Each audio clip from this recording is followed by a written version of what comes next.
बहुत बहुत स्वागत है आप सभी का एक और नए वीडियो में। आज डेट है 15 मई 2025 और आज का हम लोग का ट्रेड हो गया है। और बहुत अफसोस के साथ बोलना पड़ रहा है कि आज हम लोग का लॉस हुआ है। क्यों लॉस हुआ है, कैसे लॉस हुआ है, कितना लॉस हुआ है? लॉस हुआ है लगभग आपका 2500 के आसपास। और हम लोग का जो पोजीशन था पुट साइड में था और मार्केट ब्रेकआउट करके ऊपर निकल गया है। और क्यों हम लोग ऐसा सोचे, इस बात को चार्ट के ऊपर समझेंगे। ऑर्डर था हम लोग का 10:46 पे और 1:15 पे हम लोग का एग्जिट हुआ है पोजीशन। हम लोग का ऑप्शन बाइंग और ऑप्शन सेलिंग दोनों रहता है, इसलिए दोनों साइड का था। और 1:15 में एग्जिट हुआ है और 10:46 में एंट्री था। और लॉस देख सकते हैं कितना हुआ है और क्यों हुआ है यहाँ इतना, ये बात को थोड़ा चार्ट पे समझ लेते हैं। आज निफ्टी 50 का एक्सपायरी था, तो निफ्टी 50 में एक्सपेक्टेड, जैसा कि हमेशा अक्सर होता है कि मार्केट साइडवेज रहता है और मार्केट पहले सेलिंग दिखाता है, फिर बाइंग दिखाता है, फिर रेंज में फंसा के एक्सपायरी कर देता है। तो ये सोच के हम लोग एक्सपायर इंडेक्स में ट्रेड नहीं करते हैं, हम लोग बैंक निफ्टी में ट्रेड करते हैं, इसलिए बैंक निफ्टी में ट्रेड कर रहे थे। अब बैंक निफ्टी का जो चार्ट देखा जाए अगर, तो पिछला दिन जो बैंक निफ्टी में हुआ था, एक अच्छा गिरावट के बाद रिट्रेसमेंट करके ऊपर ही क्लोज किया था। तो आसपास के ब्रेकडाउन के बाद जो लोग इधर सेल कर रहे थे, यहाँ रिट्रेसमेंट पे जो लोग सेल कर रहे थे, उनको मार्केट ऑलरेडी निकाल चुका था। तो और ऊपर जाके ये क्या करेगा, पहला हम लोग का पॉइंट ये था। फिर दूसरा पॉइंट ये था कि आज जो मार्केट ओपन हुआ, खुलने के साथ एक अच्छा सेलिंग कैंडल देखने को मिला। तो इस कैंडल से देख के ये मालूम चल रहा था कि मार्केट इन बायर को टारगेट कर सकता है, ठीक है। लेकिन ऑलरेडी बहुत बड़ा कैंडल बना चुका था, तो टारगेट हम लोग को मिलता नहीं मिलता ये डाउट था, इसलिए हम लोग यहाँ ट्रेड बनाए नहीं। और एक और बात था कि एक इतना बड़ा कैंडल के बाद कुछ लोग सेल भी करने आते हैं रिट्रेसमेंट पे, तो सोचे कि कुछ इनिशियल सेलर को मार्केट हो सकता है बाहर निकालने जाएगा तो हम लोग को ट्रेड मिल सकता है, इसलिए हम लोग वेट कर लिए। तो हम इंतज़ार कर रहे थे एक बार छोटा मोटा ब्रेकआउट दे देता है इसका 800 का और क्लोजिंग प्राइस के आसपास मिलता तो हम लोग सेल करते, तब हम लोग को टारगेट भी अच्छा मिल जाता यहाँ से यहाँ तक। लेकिन जब यहाँ सेल करते तो यहाँ से यहाँ तक हम लोग का टारगेट मिल नहीं पाता, इसलिए हम लोग यहाँ सेल नहीं किए, ठीक है। पहला बात। दूसरा बात, जब मार्केट इसका ब्रेकडाउन दे के होल्ड करने लगा और नीचे 500 का लेवल था, तो ये समझ में आ रहा था कि यहाँ कुछ रिट्रेसमेंट आएगा।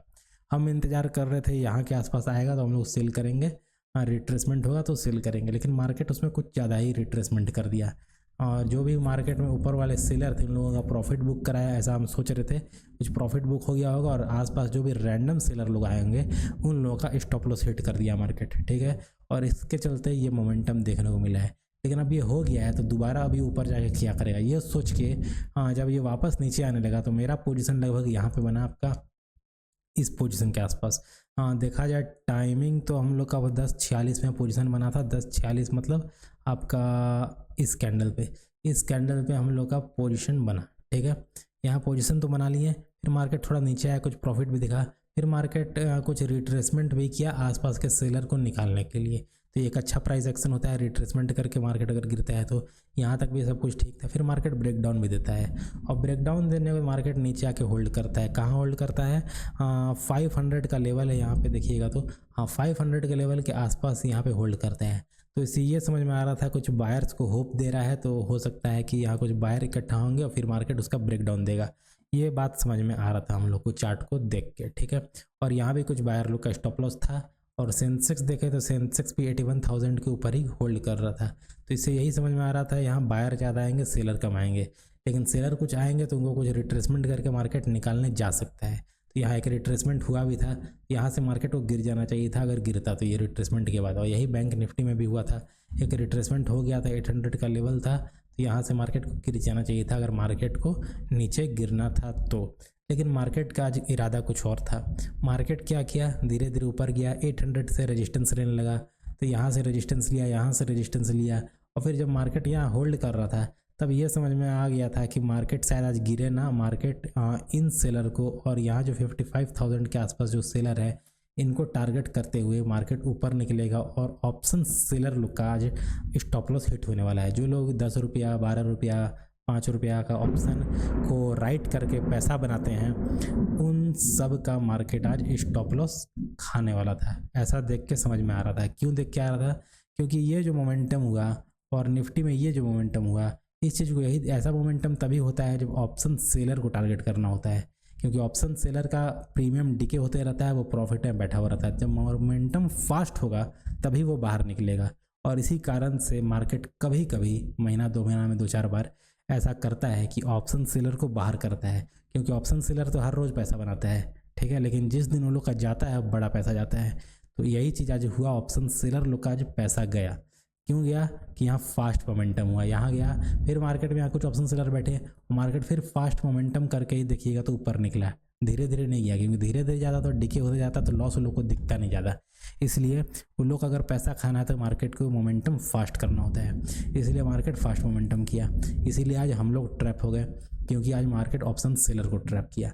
और हम लोग का पोजीशन एग्जिट आपका हुआ लगभग आपका 55,000 का जब ब्रेकआउट हो गया इसके आसपास। हम वेट कर रहे थे कि 55,000 से यहाँ से अगर रेजिस्टेंस लेके मार्केट थोड़ा नीचे आता है, मेरा लॉस कुछ कम होता है तो इधर एग्जिट कर देंगे। क्योंकि ये तो समझ में आ गया था कि मार्केट ऊपर जाने वाला है, इधर एग्जिट करने का सोच रहे थे।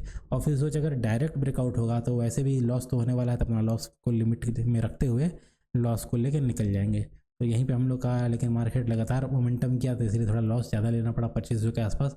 नहीं तो हम सोच रहे थे कि 2200, 1800, 1600 के आसपास लॉस लेकर निकल जाना है कुछ अगर रिट्रेसमेंट आता है तो। लेकिन मार्केट मौका नहीं दिया निकलने का, तो जो हम लोग का लॉस का लिमिट रहता है उसी को लेके हम लोग निकले। और निफ्टी 50 भी देखिएगा तो 25 से 100 के आसपास निकल गया है, आज अच्छे से ट्रैप किया गया है। और सेंसेक्स में भी सेम चीज़ यही हुआ है। तो तीनों चार्ट आज एक साथ मोमेंटम किया है और काफ़ी अच्छा ट्रैप बनाया है मार्केट। ऐसा चार्ट अक्सर मार्केट नीचे की तरफ आता है, लेकिन आज कुछ अलग हुआ है और मार्केट इस चीज़ को ऊपर लेके गया है। हो सकता है यहाँ कोई ऑपरेटर बैठ गया हो 500 के आसपास, जो एक बार बाइंग किया और फिर यहाँ कंसोलिडेशन दिया, जहाँ बाकी लोग सेल कर रहे होंगे ये बाई करके मार्केट को ऊपर ले गया, ये हो सकता है। और सेंसेक्स में भी यही हुआ था, 81,000 का ब्रेकडाउन देने के बाद यहाँ होल्ड कर रहा था। तो इसीलिए मार्केट में हो सकता है यहाँ कोई ऑपरेटर बैठा हो।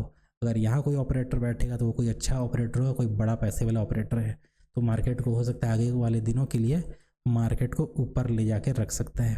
और आने वाले कल जो फ्राइडे है या फिर आने वाला वीक है उसमें भी हम लोग को हो सकता है मार्केट ऊपर ही देखने को मिले, अगर इस ऑपरेटर में दम है। जैसा चार्ट देख के समझ में आ रहा है, अभी तक तो यही लग रहा है कि ऑपरेटर में दम है। और सिर्फ अगर ट्रैपिंग के लिए ये चीज़ बना होगा और फिर मार्केट अगर नीचे आ जाता है तो फिर वो एक अलग लेवल का ट्रैपिंग रहेगा, तब उस ऑपरेटर में दम नहीं होगा। लेकिन अगर मार्केट होल्ड करता है ऊपर ही तब समझ में आ जाएगा कि मार्केट में दम है, ठीक है, और ऑपरेटर में दम है, ठीक है। और हम लोग का आज लॉस लेके निकलना पड़ा। आज के वीडियो के लिए इतना ही, मिलते हैं आप लोगों से कल। Thanks for watching.